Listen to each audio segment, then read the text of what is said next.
Confuse కాదు. మీరు అక్కడ చంద్రబాబు నాయుడు గారిని జస్ట్ అట్లా పిలిచి వదిలేశారు. ఆ తర్వాత మాకు చాలా స్వేచ్ఛనిచ్చారు ఏమైనా మాట్లాడుకోవడానికి. మీరైతే మల్టిపుల్ చాయిస్ క్వశ్చన్స్ తీసుకుంటారు. పిలిచి ఏం చెప్పారో తెలియదు, ఆయన ఏం మాట్లాడారో తెలియదు. ఆయన వచ్చిన తర్వాత గమ్మునంగా సైలెంట్గా ఉన్నారు. అసలు ఏం చెప్పారు, ఏం జరుగుతుంది, ఎప్పుడు క్లారిటీ వస్తుంది? 1-2 రోజులని అమిత్ షా గారు చెప్పిన డేట్స్ కూడా అయిపోయాయి. వైఎన్ఆర్ గారు, ముందుగా మీకు తోటి ప్యానలిస్టులకి టీవీ వీక్షకులందరికీ శుభ సాయంత్రం అండి. నమస్తే సార్. ఎందుకు వెళ్ళారు, దేనికోసం వెళ్ళారు అన్నది ఎవరికి తెలియదు. తెలుగుదేశం పార్టీ అధ్యక్షులు అచ్చెన్నాయుడు గారే నాకు తెలియదు, 2-3 రోజుల్లో చర్చిస్తారు ఏ విషయాల మీద వెళ్ళారని, అప్పుడు తెలిసాక చెప్తా అన్నారు. సో అలాగా ఇప్పుడు వరకు 4 రోజులు అవుతుంది. బహుశా ఇంకా అచ్చెన్నాయుడు గారు చర్చించుండకపోవచ్చు.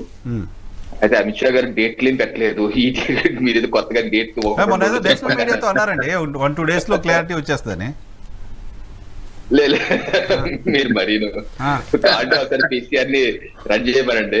అప్పుడు అమిత్ షా గారు, నావికా గారు ఏమడిగారంటే, ఎన్డీఏ కుటుంబాన్ని మీరు పెంచుకుంటున్నారు కదా, ఆంధ్రప్రదేశ్ రాష్ట్రంలో జగన్మోహన్ రెడ్డి గారు కలిశారు, చంద్రబాబు నాయుడు గారు వచ్చారు, అక్కడ వాబీ ఆఫ్ ఎన్డీఏ ఫ్యామిలీకి బడారాయికి అక్కడ కూడా ఫ్యామిలీ పెంచుకుంటున్నారా అంటే, ఈ వేదిక మీద కూర్చొని అన్ని చెప్పడం కుదరదు, కొన్ని రోజుల్లో తెలిసి స్పష్టత వస్తుంది అన్నారు.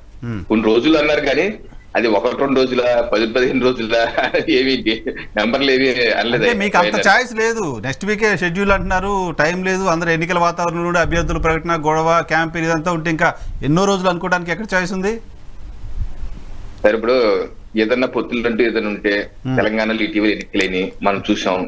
ఎప్పుడు బీజేపీ జనసేన ఏ రకంగా పొత్తులో కుదుర్చుకుంది, ఎప్పుడు కుదుర్చుకుంది, ఎలా వెళ్ళారు.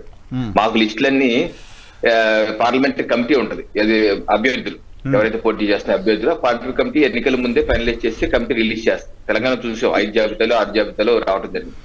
అలాగే జరుగుతుంది. కానీ మనం ఏదో ఆశిస్తున్నట్టు ముందస్తుగా ముందుగా అన్ని తెలిసేటం అంటే కొంత సమయం పడుతుంది. బట్ ముందు అసలు పొత్తు గురించి వెళ్ళారా, దేని గురించి వెళ్ళారా అన్నది మీకు తెలియదు, నాకు తెలియదు, ఎవరికి తెలియదు. ఏదో విషయాలు ఏదైనా ఉన్నాయా లేకపోతే ఇప్పుడు బుచ్చే చౌదరి గారు స్పష్టంగా చెప్పారు పొత్తుల గురించి కాదని.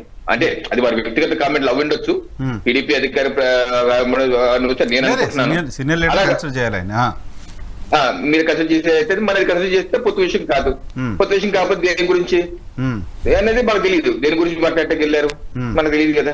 అది వారిద్దరిలో ప్రధానంగా వెళ్ళిన వాళ్ళు చెప్పాలి. అది ఎందుకోసం వెళ్ళారు, ఎందుకోసం టైం అడిగారు, ఎందుకోసం వెళ్ళారని వాళ్ళు చెప్పాలి. అంటే ఆయన వెళ్తే ఎందుకోసం వెళ్ళారు ఆయన చెప్తారు, మీరు పిలిచారని కదా.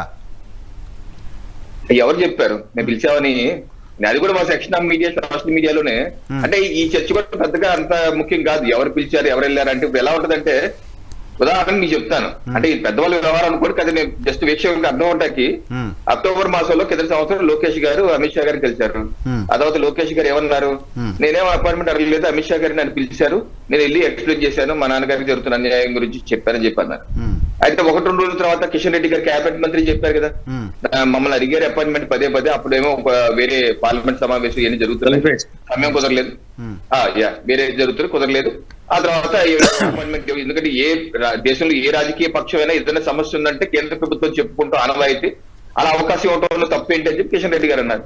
సో ఇవన్నీ ఎలా ఉంటాయంటే రకరకాల వెర్షన్స్, దాని ఎవరు పిలిచారా, ఎవరు వెళ్ళారా అనేది పెద్దగా చర్చ కాదని నా యొక్క అభిప్రాయం.